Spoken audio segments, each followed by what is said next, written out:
नमस्कार साथियों, आपके अपने YouTube चैनल आर्यन आलीजाम नोट्स में मैं रामनरेश मिश्र आप सभी का स्वागत एवं अभिनंदन करता हूं।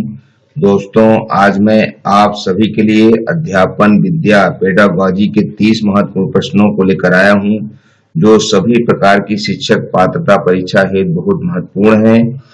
तो आइए हम सब इसका अवलोकन करें, और यदि आपने हमारा चैनल सब्सक्राइब नहीं किया है तो सब्सक्राइब कर लें, बेल आइकन की घंटी दबा दें, लाइक शेयर करें। तो आपका ज्यादा न समय गवाते हुए आइए हम अपने वीडियो की शुरुआत करते हैं।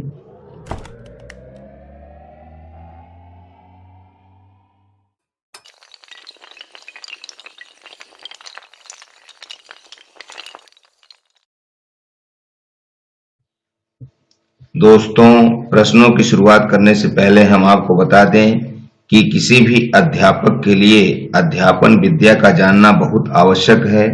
इस विद्या को जानने के पश्चात ही कोई अध्यापक पढ़ाने के ढंग, बोलने के विचार और तमाम तौर तरीकों को जान सकता है, विद्यार्थियों के मन की बातों को पहचान सकता है, उन्हें ठीक ढंग से पढ़ाने की तरकीब समझ सकता है। इसी कारण से विद्यालयी वातावरण को अच्छा बनाने के लिए भारत सरकार और राज्य सरकारों ने अध्यापन विद्या के विभिन्न प्रश्नों को शिक्षक पात्रता परीक्षाओं में शामिल किया है। तो आइए हम सब इन प्रश्नों को देखते हैं और अपने प्रश्नों की शुरुआत करते हैं।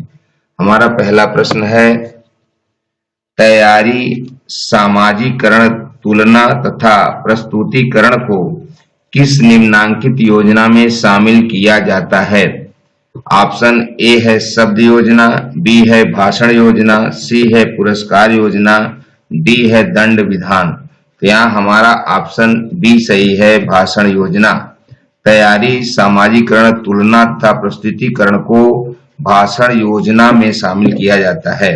प्रश्न 2, कक्षा में छात्रों का किस क्षेत्र में विकास होता है? ऑप्शन ए नैतिक, बी है मानसिक, सी है शारीरिक, डी है उक्त सभी। तो यहाँ दिया गया ऑप्शन डी सही है, उक्त सभी, अर्थात कक्षा में छात्रों का नैतिक, मानसिक व शारीरिक विकास होता है। प्रश्न 3, उच्च श्रेणी के लोगों के लिए कौन सी शिक्षण विधि उपयुक्त होती है? ऑप्शन ए वास्तुनिष्ठ विधि, बी है व्याख्यान विधि, सी दोनों का समन्वय, डी दोनों में से कोई नहीं। तो यहाँ दिया गया ऑप्शन सी सही है, दोनों का समन्वय। उच्च श्रेणी के लोगों के लिए शिक्षण विधि में वस्तुनिष्ठ और व्याख्यान दोनों प्रकार की विधियां उपयोगी होती हैं। प्रश्न 4, आपकी राय में परीक्षण संबंधी कौन सी विधि सर्वाधिक उपयुक्त है? ऑप्शन ए नोट्स लिखना, बी व्याख्यान देना, सी प्रश्नोत्तर और डी उक्त में से कोई नहीं। तो यहाँ दिया गया ऑप्शन सी सही है, प्रश्नोत्तर। प्रश्न 5, सफल व्यक्ति की पहचान है? ऑप्शन ए लक्ष्य को प्राप्त कर संतोष प्राप्त करना, बी है पर्याप्त धन संपत्ति अर्जित करना, सी पर्याप्त प्रतिष्ठा प्राप्त करना, डी है माता पिता की आकांक्षाओं को पूर्ण करना। यहाँ दिया गया ऑप्शन हमारा ए सही है, लक्ष्य को प्राप्त कर संतोष प्राप्त करना। सफल व्यक्ति की सबसे बड़ी यही पहचान है कि वह अपने लक्ष्य को प्राप्त करे और जीवन में संतोष रखे। प्रश्न 6, आप जीवन के संबंध में क्या कहेंगे? ऑप्शन ए मेरा जीवन भार स्वरूप है, बी आशाओं का भंडार ही जीवन है, सी एक निष्फल प्रयास का नाम जीवन है, डी अनेक दुखों का सागर ही जीवन है। तो यहाँ हमारा दिया गया ऑप्शन बी सही है, आशाओं का भंडार ही जीवन है। हमें जीवन में आशाओं से बंधे रहना चाहिए। यदि हमारी आशाएं मिट गई तो जीवन समाप्त ही समझें। प्रश्न 7, आप जीवन में सफलता प्राप्ति पर क्या कहेंगे? ऑप्शन ए मेरा श्रम सफल हुआ है, बी मुझे भगवान की कृपा से सफलता मिली है, सी मैं भाग्य के साथ देने पर सफल हुआ हूँ, डी उक्त में से कोई नहीं। तो यहाँ हमारा दिया गया ऑप्शन बी सही है, मुझे भगवान की कृपा से सफलता मिली है। जीवन में हमें जब भी सफलता मिले हमें भगवान को जरूर याद करना चाहिए और ये मानना चाहिए कि उनके आशीर्वाद से ही हम जीवन में सफलता प्राप्त कर रहे हैं।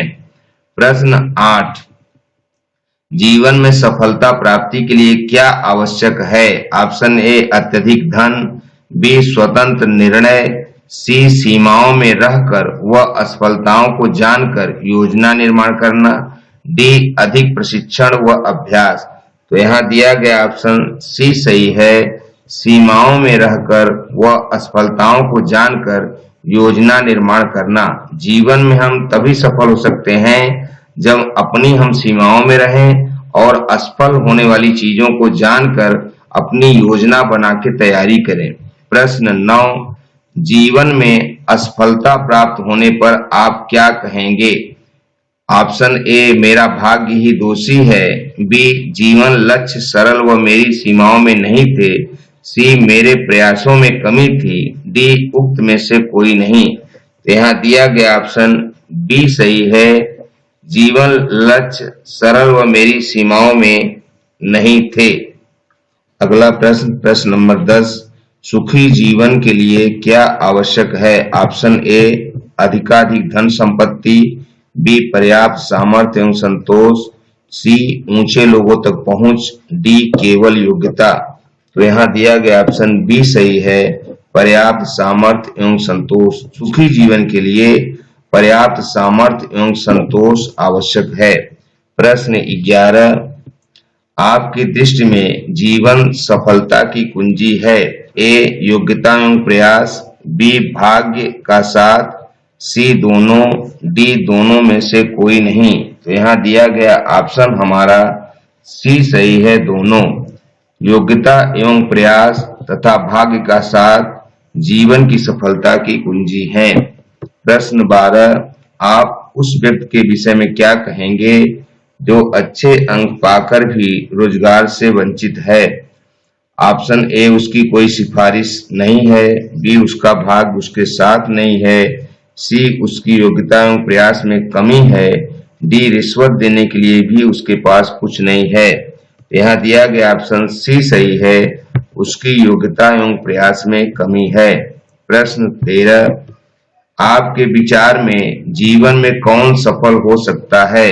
ऑप्शन ए जिसका भाग्य साथ दे, बी जो अत्यधिक विद्वान हो, सी जिसके पास सिफारिश व धन हो, डी जो अध्यवसायी व परिश्रमी हो।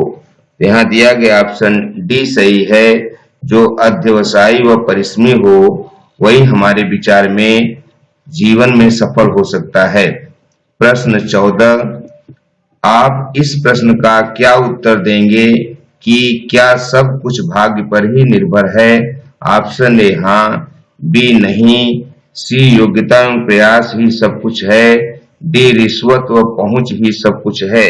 यहाँ दिया गया ऑप्शन सी सही है, योग्यता एवं प्रयास ही सब कुछ है। प्रश्न नंबर 15, किसी सर्विसमैन को प्रोन्नति प्राप्त करने के लिए क्या करना चाहिए?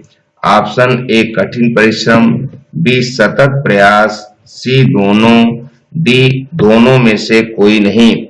तो यहाँ हमारा ऑप्शन सी सही है, दोनों, अर्थात हमें कठिन परिश्रम और सतत प्रयास भी करना चाहिए, तभी जीवन में हमें उन्नति मिल सकती है। प्रश्न 16, आपकी सम्मति में बेईमान व्यक्ति क्यों सुखी समझे जाते हैं? ऑप्शन ए बेईमान व्यक्ति अधिक सुखी हैं, बी बेईमान व्यक्ति पकड़े ही कम जाते हैं, सी ऊंची पहुंच व भ्रष्टाचार में लिप्त रहता है, डी बेईमान की बेईमानी पकड़ी नहीं जाती है। तो यहाँ हमारी नजर में ऑप्शन बी सही है, बेईमान व्यक्ति पकड़े ही कम जाते हैं। इसी कारण से हमारी समझ में बेईमान व्यक्ति सुखी समझे जाते हैं। प्रश्न 17, आप नगर में निवास करने वाले उच्च पदाधिकारी हैं और आपका परिवार यदि ग्रामीण क्षेत्र में रहता है तो आप क्या करेंगे? ऑप्शन ए परिवार की आर्थिक सहायता करेंगे, बी समय समय पर जाते रहकर देखभाल करेंगे, सी वृद्ध माता पिता की सेवा के लिए नौकर की व्यवस्था करेंगे, डी उक्त सभी। तो यहाँ हमारा दिया गया ऑप्शन डी सही है। अर्थात यदि हम उच्च पदाधिकारी हैं और हम बाहर रहते हैं तो अपने परिवार के लिए आर्थिक मदद व सहायता भी करेंगे, समय समय पर उनकी देखभाल करेंगे। यदि हमारे माता पिता वृद्ध हैं तो हम उनकी देखभाल के लिए नौकर की भी व्यवस्था कर सकेंगे। तो यहाँ ऑप्शन हमारा डी सही है। प्रश्न नंबर 18, नगरों के तनावपूर्ण जीवन में स्वस्थ एवं सुखी रहने के लिए अवकाश के क्षणों में क्या करेंगे? ऑप्शन ए संगीत श्रवण से मन बहलाएंगे, बी कोई खेल खेलेंगे, सी रोचक साहित्य पढ़ेंगे, डी उक्त सभी कार्य सुविधा अनुसार करेंगे। तो यहाँ दिया गया ऑप्शन डी सही है, उक्त सभी कार्य सुविधा अनुसार करेंगे। अर्थात हम अपने तनाव को दूर करने के लिए संगीत श्रवण भी करेंगे, कोई खेल भी खेलेंगे और साहित्य भी पढ़ेंगे। प्रश्न नंबर 19, अवकाश ग्रहण करने के उपरांत आप कैसा जीवन चाहेंगे? ऑप्शन ए पर्याप्त धन की व्यवस्था, बी स्वस्थ एवं सक्रिय जीवन, सी दोनों, डी दोनों में से कोई नहीं। तो यहाँ हमारा ऑप्शन सी सही है, दोनों। अवकाश ग्रहण करने के बाद हम ये चाहेंगे कि हमारे पास पर्याप्त धन भी हो और हम स्वस्थ भी हों और हमारा जीवन एक सक्रिय जीवन हो, निराशा भरा न हो। प्रश्न नंबर 20, अवकाश प्राप्ति पर सभी प्रकार से संतुष्ट, सुखी एवं समृद्ध जीवन व्यतीत करने के लिए आपकी क्या योजना है? ऑप्शन ए मानसिक व शारीरिक रूप से तैयार होना, बी धन की पर्याप्त व्यवस्था करना, सी सभी पारिवारिक व्यवसायिक दायित्व पूर्ति करना, डी उक्त सभी। तो यहाँ दिया गया ऑप्शन हमारा डी सही है, उक्त सभी। हम मानसिक व शारीरिक रूप से तैयार होंगे, धन की भी पर्याप्त व्यवस्था रखेंगे और हम सभी पारिवारिक व्यवसायिक दायित्व की पूर्ति भी करना चाहेंगे। प्रश्न 21, स्वतंत्र भारत की प्रथम राष्ट्रीय सरकार द्वारा स्थापित शिक्षा आयोग के अध्यक्ष का नाम था? Option A doctor Zakir Hussain, B doctor VS Kothari, C Shri Mudaliar, D doctor Radhakrishnan. तो यहाँ दिया गया ऑप्शन हमारा सी सही है, श्री मुदालियर। स्वतंत्र भारत की प्रथम राष्ट्रीय सरकार द्वारा स्थापित शिक्षा आयोग के अध्यक्ष श्री मुदालियर जी थे। प्रश्न 22, उस शिक्षा आयोग का मुख्य कार्य क्या था जिसकी स्थापना सन 1964 से 1966 के मध्य नियुक्त किया गया था? तो यहाँ ऑप्शन ए संपूर्ण देश की शिक्षा नीति का निर्माण, बी संपूर्ण शिक्षा पद्धति का पुनरावलोकन, सी पंचवर्षीय योजना में शिक्षा नीति, डी उक्त में से कोई नहीं। तो यहाँ दिया गया ऑप्शन बी सही है, संपूर्ण शिक्षा पद्धति का पुनरावलोकन करना। प्रश्न नंबर 23, शिक्षा संबंधी राष्ट्रीय नीति का निर्माण किस वर्ष किया गया? ऑप्शन ए 1964 ईस्वी, बी 1966 ईस्वी, सी 1986 ईस्वी, डी 1998 ईस्वी। यहाँ दिया गया ऑप्शन सी सही है, 1986 ईस्वी। शिक्षा संबंधी राष्ट्रीय नीति का निर्माण 1986 ईस्वी में किया गया।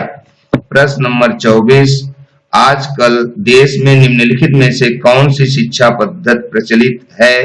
तो यहाँ दिए गए ऑप्शनों में हमारा ऑप्शन बी सही है, 10+2+3 अर्थात 10 हाई स्कूल प्लस 2 यानी इंटरमीडिएट और 3 स्नातक स्तर की परीक्षाएं होती हैं। प्रश्न 25, देश में राष्ट्रीय स्तर पर शिक्षा संचालन का कार्य करना किस संस्था का दायित्व है? Option A UGC, B NCE, C NCERT, D उक्त सभी।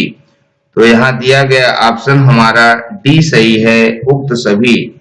देश में राष्ट्रीय स्तर पर शिक्षा संचालन का कार्य करना यूजीसी, एनसीई, एनसीईआरटी सभी संस्थाओं का दायित्व है।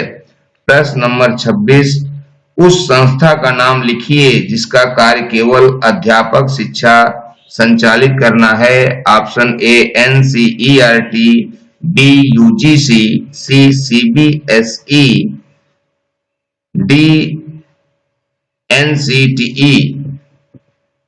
तो यहां दिया गया हमारा ऑप्शन ए सही है, NCERT। NCERT वह संस्था है जो अध्यापक शिक्षा का संचालन करती है।